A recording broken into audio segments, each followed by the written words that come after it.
meio-dia e 3 minutos, estamos de volta com o Em Dia e agora para falar de política. Ele já está por aqui nos estúdios.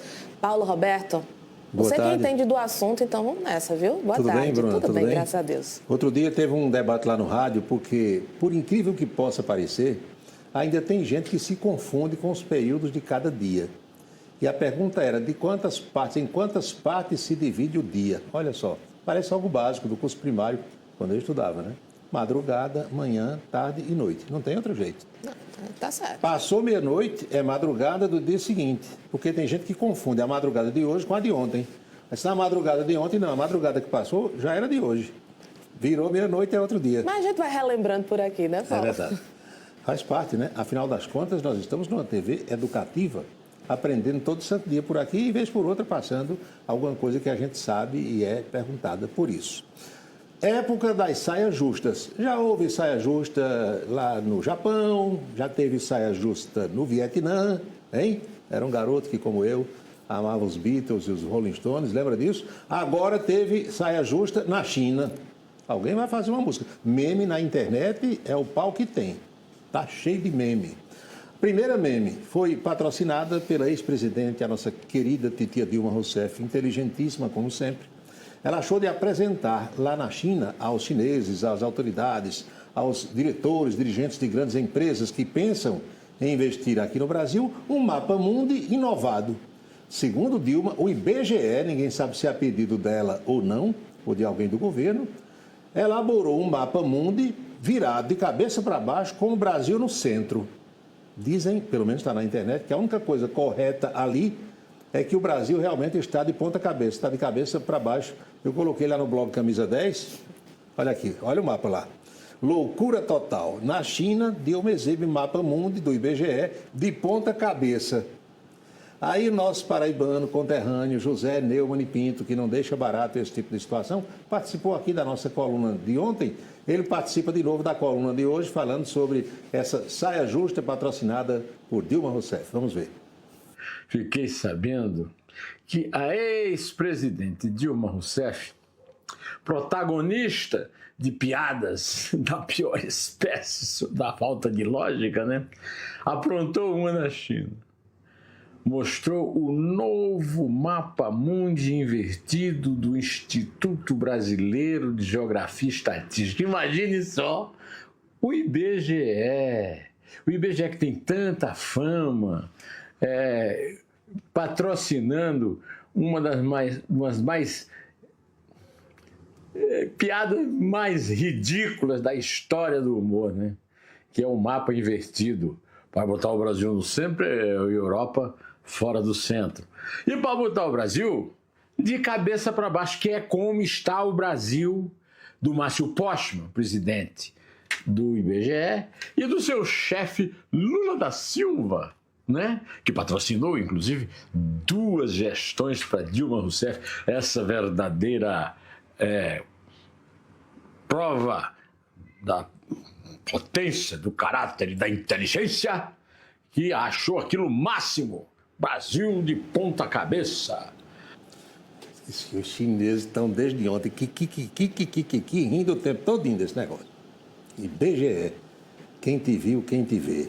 E teve outra saia justa, num ambiente reservado, onde estava o presidente da China, Xi Jinping, a esposa dele, a primeira-dama chinesa, o presidente brasileiro Lula da Silva e a nossa ínclita primeira-dama, Janja Lula da Silva. Tinha uns 2 ministros por lá. E lá para as tantas, nessa conversa, disse que Janja pediu a palavra e foi fazer uma explanação sobre o TikTok. Sim. Diz que o TikTok aqui no Brasil só serve para a direita, que os chineses deveriam tomar uma medida e tal. E isso gerou uma saia justa na diplomacia, em quem estava presente. O presidente chinês, segundo o relato de quem estava lá, chegou e rebateu, e foi um constrangimento total. Disse que a primeira-dama da China não olhou mais para a Janja, deu as costas, um rolo danado. E depois, perguntado sobre isso por um repórter da Rede Globo, aí Lula disse, não foi ela não, fui eu. E Lula pegou um danado, porque esse negócio vazou da sala. E ele disse que só pode ter sido nos 2 ministros que estavam lá. Vamos ver o que disse o presidente da República. Você sabe, a primeira coisa que eu acho estranho é que como é que essa pergunta chegou à imprensa? Porque estava só meus ministros lá, o Alcolumbre e o Omar. Então alguém teve a pachorra de ligar para alguém e contar uma conversa que teve num jantar em que era uma coisa muito, mas muito confidencial e uma coisa muito pessoal. E depois, eu que fiz a pergunta, não foi a Janja. Eu que fiz a pergunta. Eu até fico perguntando, que eu vi na matéria que um ministro estava incomodado. Se o ministro tivesse incomodado, deveria ter me procurado e pedido para sair. Eu autorizaria ele sair da sala. Veja, eu fiz uma pergunta para ele, eu não fiz uma pergunta, eu perguntei ao companheiro Xi Jinping se era possível ele enviar para o Brasil uma pessoa da confiança dele para a gente discutir a questão digital e, sobretudo, o TikTok. E aí a Janja pediu a palavra para explicar o que está acontecendo no Brasil, sobretudo contra as mulheres e contra as crianças.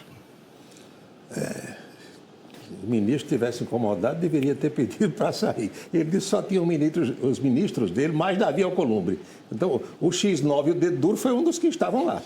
Não tem jeito, né? O homem foi traído. A pergunta que se faz é o seguinte: quem é que vai pôr um freio na primeira-dama do Brasil? Ninguém. E Lula protege, Lula já disse que está apaixonado. O homem apaixonado fica cego, não enxerga as coisas e vai proteger sempre. Agora, a diplomacia brasileira, a boca miúda, está dizendo que foi um gafe sem limite. E a agenda de hoje do presidente Lula está viajando para cá de volta. Coletiva de imprensa partiu de Pequim para Moscou, capital russo, o sentido inverso da viagem de ida. Chegou em Moscou ao meio-dia, hora local. Às 15 horas partiu para Brasília. Chega hoje, faltando 10 para as 11 da noite. Viagem cansativa que vai render muita coisa ainda. Pois bem, o governador João Azevedo, ontem nós colocamos aqui na coluna política o vice-governador Lucas Ribeiro, vice-governador paraibano, anunciando a inauguração da primeira parte do Centro de Convenções aqui de Campina Grande. Hoje vem a coluna, participando através de um áudio que a Secretaria de Comunicação nos enviou, o governador João Azevedo, explicando como é essa primeira parte do Centro de Convenções, que será entregue de hoje a uma semana. Vamos acompanhar. É uma satisfação muito grande a gente poder dizer a toda a região polarizada por Campina Grande que no dia 21 de maio, agora, nós vamos estar em Campina Grande entregando essa primeira etapa do Centro de Convenções. Por que eu falo primeira etapa? O Centro de Convenções de Campina Grande, ele tem um grande bloco de feira, de exposição que nós vamos entregar. Esse bloco está associado a um grande bloco onde toda a área de congresso vai acontecer, pode acontecer, também nós vamos entregar. A área externa de estacionamento, guarita, todo o acesso de iluminação externa, tudo isso está pronto. E nós estamos concluindo o grande auditório. É um auditório muito grande, com mais de 5.200 metros quadrados. Então, nós estamos entregando essa primeira etapa, que é toda a área de eventos, feiras, exposições, para começar a colocar o centro para funcionar. Já vai começar a funcionar a partir dessa entrega. E, claro, em outubro, no aniversário de Campina Grande, nós esperamos entregar exatamente o auditório para que a população de Campina Grande tenha o conjunto da obra totalmente concluído. Muito bem. Dito isto, sobre eleições 2026, há muitas articulações e muita gente querendo se candidatar ao governo do Estado. E os partidos todos fazendo as suas reuniões, as suas articulações, se projetando para isso aí, cada um se valorizando, o que é natural, é normal. E quem veio a público ontem externar o seu conceito, que está pensando sobre isso e querendo os espaços que acha justo, foi o deputado federal Murilo Galdino. Deu entrevista a emissoras de rádio de João Pessoa. Preste atenção no que ele falou, Bruna. Murilo Galdino revela insatisfação do seu partido, Republicanos, e recado de Hugo Mota aos demais políticos. Não seremos coadjuvantes, seremos atores principais. Protagonistas. Cícero Lucena diz a mesma coisa, Lucas Ribeiro tem a preferência, se João Azevedo deixar o governo para se candidatar ao Senado, porque é vice-governador, tem Pedro Cunha Lima, tem Efraim Filho, Romero Rodrigues, tem muita gente querendo se candidatar esse processo vai se afunilando e um pouco mais na frente a gente vai saber quem de fato terá bala na agulha para chegar à disputa do ano que vem. Aqui na Câmara Municipal de Campina Grande, o vereador presidente Saulo Germano entrou com um projeto interessante que beneficia os portadores da síndrome de Down. Importante, tem repercussão, olha só. Em Campina Grande, projeto do vereador presidente Saulo Germano institui política de inclusão da pessoa com síndrome de Down. Vamos destrinchar, Hugo?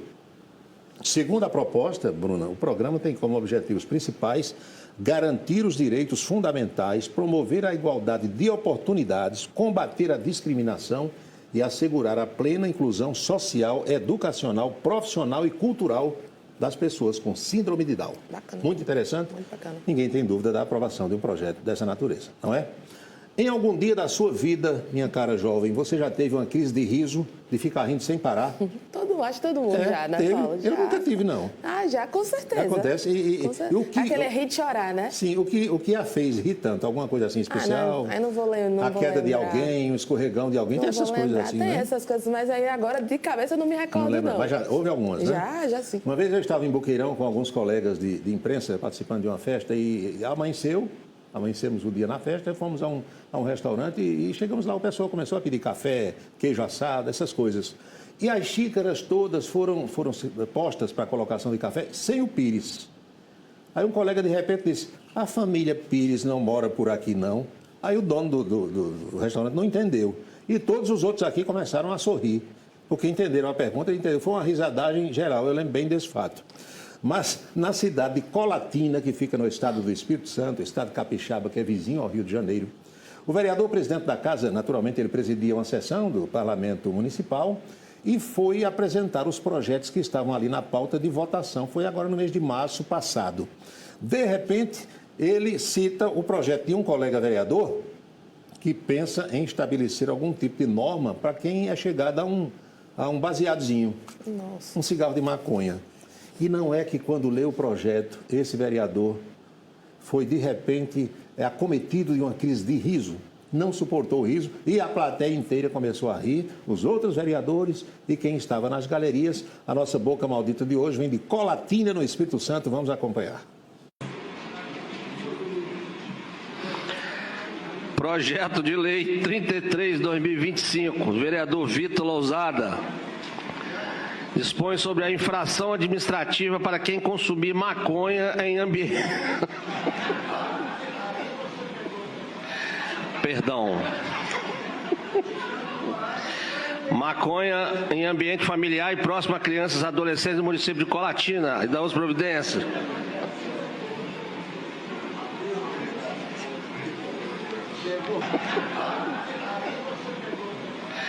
Perdão. Achei engraçado ali, não foi, Paulo? Pois é. Nós estamos recebendo o convite para finalizar o nosso programa de hoje da querida Ida Steinmiller. Olha aqui.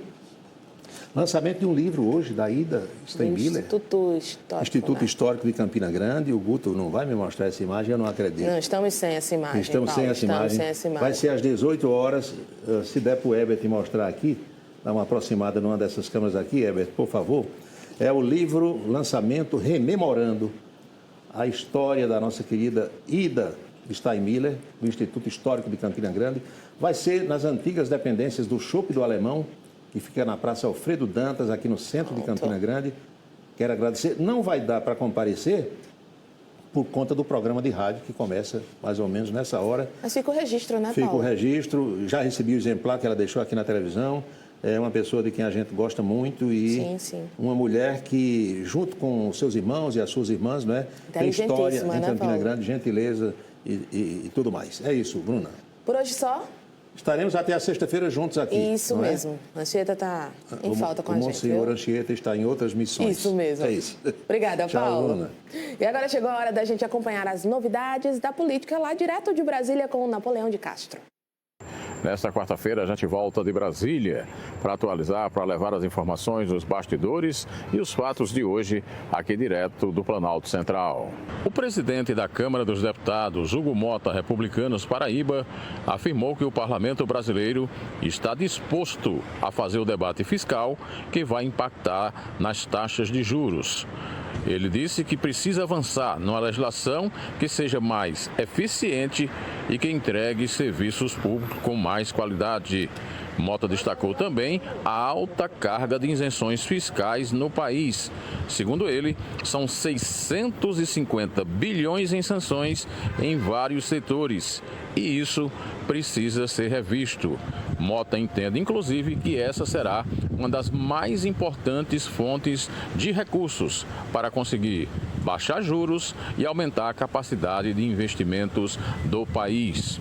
Em termos legislativos, a expectativa aqui no Congresso Nacional é para a semana que vem, com importantes pautas na Câmara e Senado e com a grande mobilização nacional dos prefeitos que vão estar em Brasília na marcha em defesa dos municípios.